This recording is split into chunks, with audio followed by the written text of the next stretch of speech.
সকল বন্ধুরা, আজ আমি আবারও আপনাদের সামনে চলে এসেছি একটি লাচ্চা পরোটা রেসিপি নিয়ে। আর এই লাচ্চা পরোটা আমি তৈরি করে আপনাদের দেখাচ্ছি, আর আপনারাও খুব সহজে এইভাবে তৈরি করতে পারবেন। আমি এর জন্য নিয়ে নিয়েছি একটা পাত্র, আর আমি 3 কাপ ময়দা ব্যবহার করব। আমি এই কাপের 3 কাপ ময়দা নিয়ে নিচ্ছি। আমি অনেকগুলো লাচ্চা পরোটা তৈরি করব, সেই কারণে 3 কাপ ময়দা নিয়েছি, আপনারা কম বেশি নিতে পারেন। আর এই 3 কাপ ময়দার জন্য আমি নিয়ে নেব হাফ কাপ মতো রিফাইন অয়েল সাদা, আর এর মধ্যে দিয়ে দেবো 1 চামচ মতো লবণ। আমি লবণটা দিয়ে দিয়েছি, আর এর মধ্যে এই রিফাইন অয়েলটা দিয়ে দেব, আর খুব ভালো করে হাতের সাহায্যে এটাকে মাখিয়ে নেব। এর মধ্যে যেন কোনো রকম তেলের গুটি না থাকে। এই তেলটা কিন্তু ময়দার সঙ্গে খুব ভালো করে মাখিয়ে নিতে হবে। আর এই ধরনের একটা গুটি বাঁধলে বুঝতে পারবেন যেটা হয়ে গেছে। এর মধ্যে এবার আমি দিয়ে দেবো জল, আর জলটা আমি ধীরে ধীরে ব্যবহার করব। আমি কিন্তু উষ্ণ গরম জল ব্যবহার করেছি, একদম ঠান্ডা জল কিন্তু আমি ব্যবহার করিনি। অবশ্যই কিন্তু উষ্ণ গরম জল ব্যবহার করবেন, তাহলেই লাচ্চা পরোটা ভীষণ সফট হবে আর খেতেও মজাদার হবে। জলটা আমি খুব ধীরে ধীরে দেবো, অল্প অল্প করে, আর একটা খুব সুন্দর ডো তৈরি করে নেব।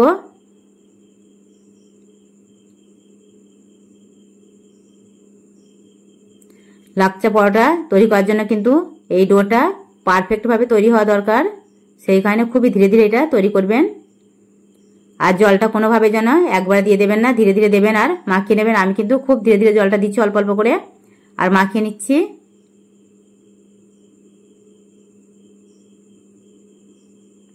এই দেখুন, আমি পুরোপুরিভাবে এটাকে তৈরি করে নিয়েছি।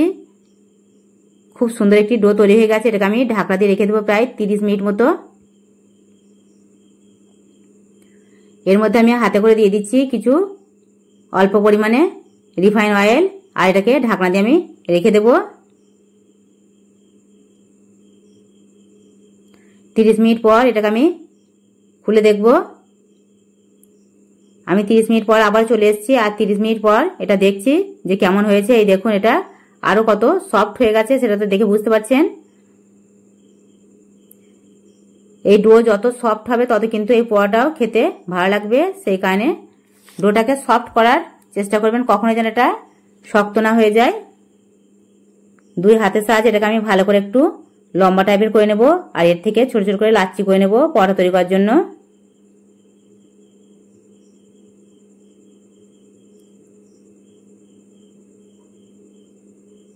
আমি ছোট ছোট করে লাচ্ছি করে নিচ্ছি, আর এগুলো তৈরি হয়ে গেছে। আমি একটা লাচ্ছি নিয়ে কিভাবে পরোটা তৈরি করব সেটা খুব ভালো করে আপনাদের দেখিয়ে দিচ্ছি।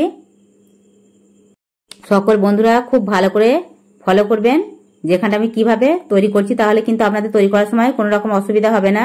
আমি হাতের সাহায্যে অল্প সাদা রিফাইন তেল নিয়ে নিচ্ছি, আর হালকা করে খুবই অল্প পরিমাণে এর মধ্যে দিচ্ছি। আমি এর মধ্যে কিন্তু কোনো রকম ময়দা ব্যবহার করছি না বেলার সময়। আপনাদের যত বড় ইচ্ছা হবে তত বড়ই করতে পারেন। আমি মিডিয়াম সাইজের করব এই লাচ্চা পরোটাটা, খুব বড় করব না, কারণ এটা যত ছোট হয় ততই কিন্তু দেখতে ভালো লাগে। আমি একটা নাইফ নিয়ে নিয়েছি, আর এই নাইফ এক সাইড থেকে আমি সরু সরু করে কেটে নেব। আপনারা যতটা সরু পারবেন ততটা সরু করে কেটে নেবেন। 2-1টা যদি ছেড়ে যায় তাহলে কিন্তু কোনো অসুবিধা নেই, ভয় পাবার কোনো কারণ নেই, কোনো অসুবিধা হবে না।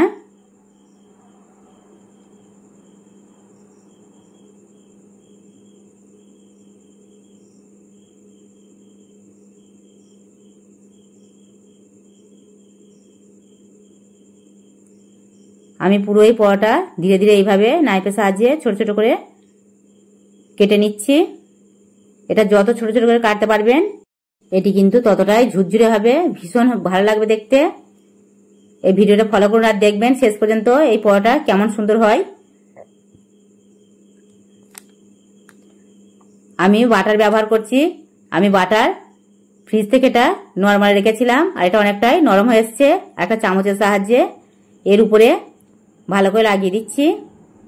আপনাদের কাছে যদি বাটার না থাকে আপনারা রিফাইন অয়েলও ব্যবহার করতে পারেন, অথবা ঘি ব্যবহার করতে পারেন। আমি এর মধ্যে বাটার ব্যবহার করছি, আর এর মধ্যে কিছু ময়দা দিয়ে দেবো, খুবই অল্প পরিমাণে হালকা করে এর উপর ময়দা দিয়ে দেবো।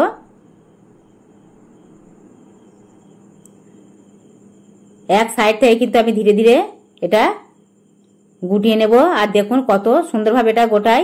আপনারা যদি এখানটা ফলো করতে পারেন তাহলে কিন্তু আপনাদের পরোটা একদম পারফেক্ট তৈরি হয়ে যাবে। তাই সকল বন্ধুকে বলছি কোনো রকম ভাবে এই ভিডিওটি টেনে দেখবেন না, তাহলে কোনো জায়গায় মিস হয়ে গেলে পরোটা তৈরি হবে না ঠিক মতো।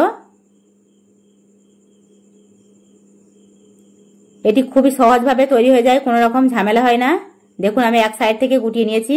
এটা কত সহজভাবে এই শেপটা আমি দিয়ে নেব। যারা কখনো পরোটা তৈরি করেননি তারাও কিন্তু খুব সহজে তৈরি করতে পারবেন আমার এই ভিডিওটা দেখে।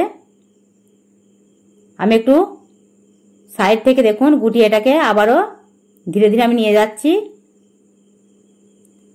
আর অপর সাইডটা কিন্তু আমি পিছনের দিকে দিয়ে দেব, এটা যেন কোনো রকম ভাবে খুলে না যায়। এটি কত সহজভাবে তৈরি হয়ে গেল। আর হালকা হাতে আমি বেলুনের সাহায্যে এটাকে আবারও বেলে নেব। দেখতেই পাচ্ছেন কতগুলো লেয়ার এসছে এর মধ্যে। আর এই লেয়ারগুলো এত ঝুরঝুরে ভাবে খুলে আসবে পরোটা তৈরি হওয়ার পর, আপনারা দেখলেই বুঝতে পারবেন। সেই কারণে বলছি ভিডিওটা শেষ পর্যন্ত না দেখলে কিন্তু বুঝতে পারবেন না যে পরোটা কেমন তৈরি হয়েছে। তার জন্য আপনাদের এই পুরো ভিডিও দেখতে হবে, মিস করবেন না। আমি ধীরে ধীরে এটা বেলে নিচ্ছি। আর এটা খুবই হালকা হাতে বেলতে হবে, খুব জোরে জোরে এটাকে চাপ দেওয়া যাবে না। আর লেয়ারগুলো দেখুন এখনই বোঝা যাচ্ছে, আর যখন এটা তৈরি হয়ে যাবে তখন বুঝতে পারবেন কতটা সুন্দরভাবে লেয়ারগুলো এসছে। আমি এবার এটাকে ভেজে নেব, তার জন্য গ্যাস ওভেনের কাছে চলে যাব। আমি গ্যাস ওভেনের কাছে চলে এসেছি আর একটা প্যান বসিয়ে দিয়েছি। এই প্যানটার মধ্যে আমি এই পরোটাগুলো তৈরি করে নেব। এটা গরম হয়ে এসছে আর এর মধ্যে দিয়ে দেবো আমি ছোট্ট একটা চামচের 1 চামচ মতো ঘি। আর একটা ব্রাশের সাহায্যে চারি সাইডে আমি লাগিয়ে নেব।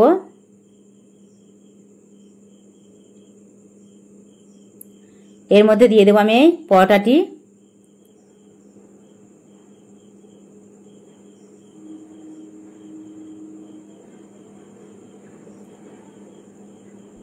এই পরোটা তৈরি করার সময় কিন্তু গ্যাস ওভেনটাকে একদম জোরে দেবেন না, মিডিয়ামে রাখবেন, তাহলে কিন্তু খুব ধীরে ধীরে এটা সুন্দরভাবে তৈরি হবে। এক সাইডটা হয়ে গেলে আমি অপর সাইডটা উল্টে দেব।